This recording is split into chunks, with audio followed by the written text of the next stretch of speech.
வணக்கம். இது உங்கள் ஆன்மீக ஹிருதயம். ஆல்பர்ட் ஐன்ஸ்டீன் ஒரு கேள்வியை மட்டும் உலகத்துக்கு விட்டுச் சென்றார். அது ஒரு சாதாரண கேள்வி இல்லை, அது எல்லாவற்றையும் மாற்றும் கேள்வி. நாம் காணும் இந்த பிரபஞ்சம் உண்மையிலேயே வெளியே இருக்கிறதா, அல்லது நாம் பார்க்கும் விதத்தால்தான் அது இப்படியாக தோன்றுகிறதா? ஐன்ஸ்டீனின் அறிவியல் வெறும் சமன்பாடுகள் அல்ல, அவர் காட்டியது ஒன்றுதான்: நேரமும் இடமும் நிலையானவை அல்ல. நாம் நகர்ந்தால் நேரம் மாறுகிறது, பெரும் நிறை அருகில் சென்றால் நேரம் மெதுவாகிறது. இதன் அர்த்தம் என்ன? ஒரே பிரபஞ்சம், ஆனால் ஒவ்வொரு பார்வைக்கும் ஒருவிதமான அனுபவம். இங்குதான் அறிவியல் ஒரு பெரிய உண்மையை சொல்கிறது.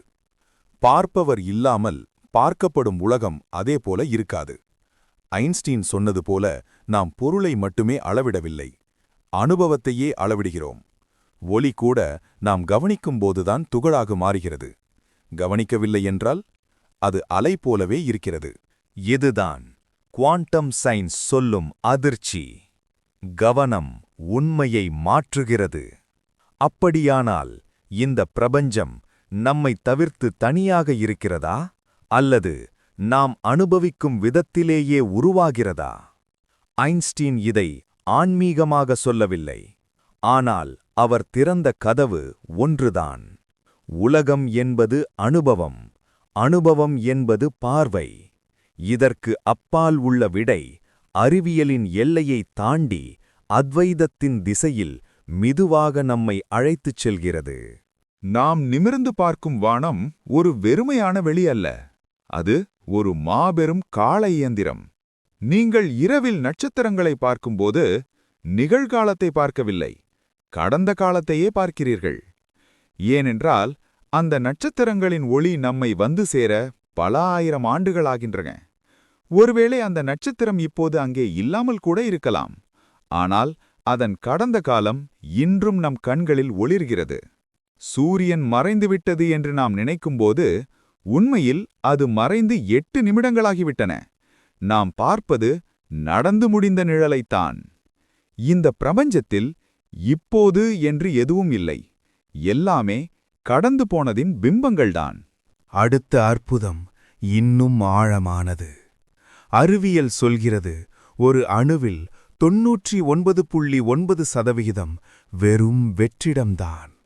அந்த வெற்றிடத்தை மட்டும் நீக்கிவிட்டால் இந்த உலகத்தில் உள்ள 800 கோடி மக்களையும் வெறும் ஒரு சர்க்கரை துண்டு அளவுக்குள் அடக்கிவிட முடியும். ஆம், நீங்கள் பார்க்கும் இந்த உடல், இந்த உலகம், இந்த பிரம்மாண்டம் எல்லாமே ஒரு மாயத் தோற்றம். உண்மையில் இங்கு இருப்பது வெறும் ஆற்றல் மட்டுமே. நாம் அனைவரும் நட்சத்திரத் துகள்களால் செய்யப்பட்டவர்கள். பல்லாயிரம் ஆண்டுகளுக்கு முன் வெடித்துச் சிதறிய நட்சத்திரங்களின் சாம்பல்தான் இன்று உங்கள் உடலாகவும் உயிராகவும் துடிக்கிறது. நீங்கள் பிரம்மாண்டத்தில் வாழவில்லை, பிரம்மாண்டமே உங்களுக்குள் வாழ்ந்து கொண்டிருக்கிறது. நாம் எல்லோரும் ஒரு கேள்வியோடு அலைகிறோம்: கடவுள் எங்கே இருக்கிறார் என்று. அறிவியல் அதற்கு ஒரு விசித்திரமான பதிலை சொல்கிறது. தொலைநோக்கி வழியாக பிரபஞ்சத்தின் எல்லை வரை தேடினாலும் அங்கே கடவுள் இல்லை. ஆனால் அந்த தொலைநோக்கியின் மறுபக்கம் யார் கண்ணை வைத்துப் பார்க்கிறார்களோ அங்கே ஒரு உயிர் இருக்கிறது அல்லவா? ஒருவேளை தேடுபவனும் தேடப்படுபவனும் வேறு வேறு ஆட்கள் அல்ல. பிக் பேங் நடந்தபோது வெளித்து சிதறியது வெறும் கற்கள் மட்டுமல்ல, பிரபஞ்சமே பல கோடி துண்டுகளாக சிதறி இன்று நான் நீ என்று தன்னைத்தானே வெவ்வேறு கண்களால் பார்த்து கொண்டிருக்கிறது. நீங்கள் இந்த பிரபஞ்சத்திற்குள் வந்த ஒரு அந்நியன் அல்ல. கடலிலிருந்து அலை உருவானது போல இந்த பிரபஞ்சத்திலிருந்து நீங்கள் உருவாகியிருக்கிறீர்கள். சுருக்கமாக சொன்னால், பிரபஞ்சம் தன் கதையை தானே படித்துக் கொள்வதற்காக உங்களைப் போன்ற ஒரு உயிரை உருவாக்கியிருக்கிறது. அந்த பழைய கேள்விக்கு இதுதான் விடை. பிரபஞ்சம் வேறு எங்கும் இல்லை, அது இப்போது இதை கேட்டுக்கொண்டிருக்கிறது. இதுவரை நாம் ஐன்ஸ்டீனை பார்த்தோம். ஆனால் ஐன்ஸ்டீனுக்கு 1200 ஆண்டுகளுக்கு முன்பே இந்தியாவில் தோன்றிய ஒரு மாபெரும் ஞானகுரு இதே கேள்வியை எழுப்பினார். அவர்தான் ஜகத்குரு ஆதிசங்கரர். குவாண்டம் இயற்பியல் சொல்வதை ஆதிசங்கரர் ஒரு எளிய உதாரணத்தில் விளக்கினார். இருட்டில் தரையில் கிடக்கும் ஒரு கயிற்றை பார்க்கிறீர்கள். பயத்தில் பாம்பு பாம்பு என்று அலறுகிறீர்கள்.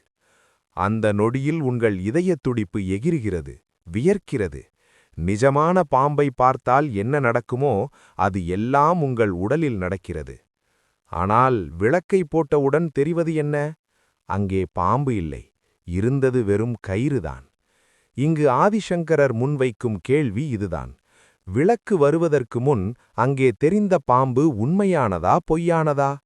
அது முழு பொய்யும் இல்லை, ஏனென்றால் அது உங்களை பயமுறுத்தியது.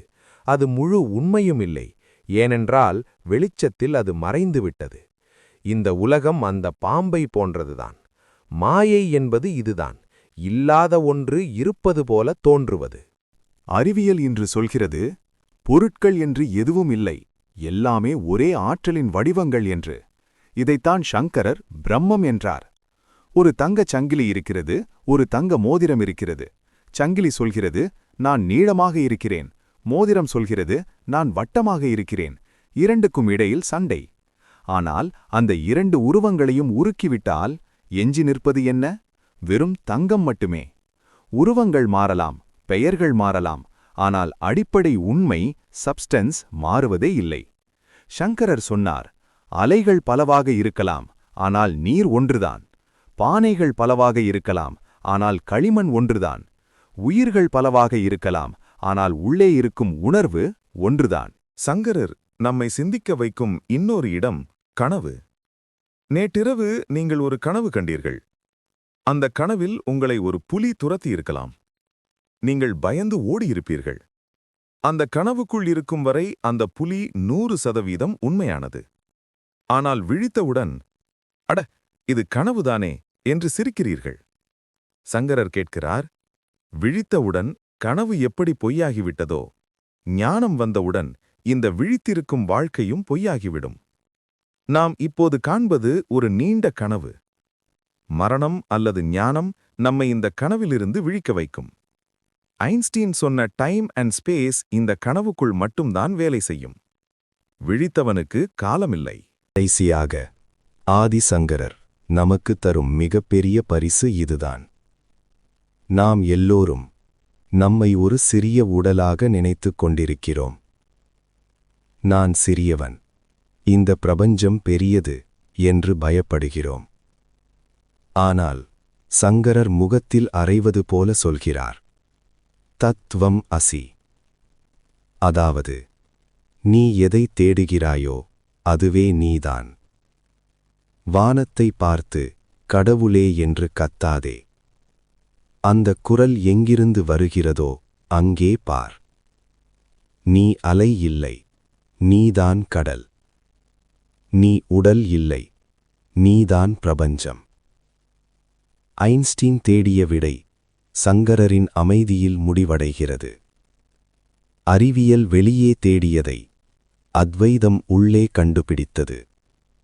அகம் பிரம்மாஸ்மி. நானே அந்த பிரம்மாண்டம். நாம் எல்லோரும் ஒரு மிகப்பெரிய நம்பிக்கையில் வாழ்கிறோம். அதாவது, நான் உடலுக்குள் இருக்கிறேன், உலகம் எனக்கு வெளியே இருக்கிறது என்று. ஆனால் இந்த நவீன அறிவியல் ஒரு அதிர்ச்சியான உண்மையை கூறுகிறது. உங்களைச் சுற்றியிருக்கும் நிறங்கள், சத்தங்கள், வாசனைகள், இவை எதுவுமே வெளியே இல்லை. இவை எல்லாமே உங்கள் மூளைக்குள் மின்னும் மின்சாரம் மட்டுமே. ஒரு ரோஜாப்பூ சிவப்பாக இருக்கிறது என்றால் அந்த சிவப்பு என்பது ரோஜாவில் இல்லை, அது உங்கள் உணர்வில்தான் இருக்கிறது. பார்ப்பவன் இல்லாமல் பார்க்கப்படும் பொருள் இல்லை. வேதாந்தம் சொல்வது போல அகம் பிரம்மாஸ்மி, அதாவது நீங்கள் பிரபஞ்சத்தின் ஒரு சிறிய பாகம் அல்ல, அந்த பிரபஞ்சமே நீங்கள்தான். உங்கள் நரம்பு மண்டலத்தை எடுத்துவிட்டால் இங்கே நட்சத்திரங்களுக்கு அர்த்தமில்லை, இந்த வானத்திற்கு அர்த்தமில்லை. சுருக்கமாகச் சொன்னால், உலகம் என்பது ஒரு இடமல்ல, அது உங்களுக்குள் நிகழும் ஒரு தருண அனுபவம். சரி, அனைத்தும் நம் உணர்வு என்றால் அந்த உணர்வு எங்கிருந்து வருகிறது? அறிவியல் இதை குவாலியா என்று அழைக்கிறது. ஒரு கம்ப்யூட்டரால் சிவப்பு நிறத்தின் அலைவரிசையை அளவிட முடியும். ஆனால் அந்த சிவப்பு நிறத்தை ரசிக்க முடியுமா? முடியாது. அந்த ரசிப்பு, அந்த வலி, அந்த தித்திப்பு, இதுதான் உங்கள் உயிர். இதுதான் சுத்த சித்தம். ஞானிகள் இதை குவாண்டம் வேக்யூம் என்கிறார்கள். ஞானிகள் இதை சிவம் என்கிறார்கள். இந்த சுத்த சித்தத்திலிருந்துதான் உங்கள் மனம், உங்கள் உடல், இந்த உலகம் எல்லாமே அலைகளாக எழுகின்றன. மூளையிலிருந்து அறிவு வரவில்லை. அறிவிலிருந்துதான் மூளையே ஒரு வடிவமாகத் தோன்றுகிறது. திரையில் படம் ஓடுகிறது. நெருப்பு எரிகிறது, வெள்ளம் வருகிறது. ஆனால் திரை நனைவதுமில்லை, சுடுவதுமில்லை. அந்த திரைதான் நீங்கள். அப்படியானால் மரணம் என்பது என்ன? இதை நவீன அறிவியல் மிக அழகாக விளக்குகிறது. ஒரு மனிதனின் வாழ்க்கை என்பது ஒரு சாஃப்ட்வேர் புரோகிராம் போன்றது. பிறப்பு என்பது அந்த குவாலியா நிரல் தொடங்கும் இடம். மரணம் என்பது அந்த நிரல் முடிவடையும் இடம். நிரல் நின்றவுடன் கம்ப்யூட்டர் அழிந்துவிடுகிறதா? இல்லை. மின்சாரம் அப்படியேதான் இருக்கிறது. அதேபோல உங்கள் உடல் எனும் நிரல் நின்றாலும் அதற்கு பின்னால் இருந்த சித்தம், அந்த பேரறிவு அழிவதில்லை. கடலில் ஒரு அலை உருவாகிறது, கரையை தொடுகிறது, அடங்கிவிடுகிறது. அலைக்குத்தான் பிறப்பும் இறப்பும், நீருக்கு அல்ல. நீங்கள் அலை என்று நினைத்தால் மரணபயம் இருக்கும். நீங்கள் நீர் என்று உணர்ந்து விட்டால் மரணம் என்பது வெறும் மாற்றம் மட்டுமே. இறுதியில் இந்த உண்மையை வைத்துக்கொண்டு எப்படி வாழ்வது? எப்போது நீங்கள் நான் வேறு, உலகம் வேறு என்ற பிரிவினையை விடுகிறீர்களோ அப்போது வாழ்க்கை ஒரு கொண்டாட்டமாக மாறுகிறது. உங்களை காயப்படுத்துபவனும் நீங்கள்தான், காயப்படுபவனும் நீங்கள்தான். இந்த உலகத்தில் வேறொருவர் என்று யாருமே இல்லை.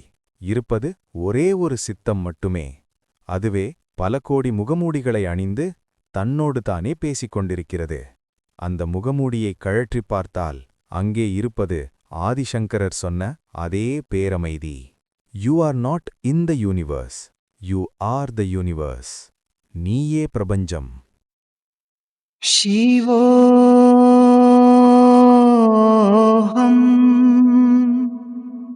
शिवो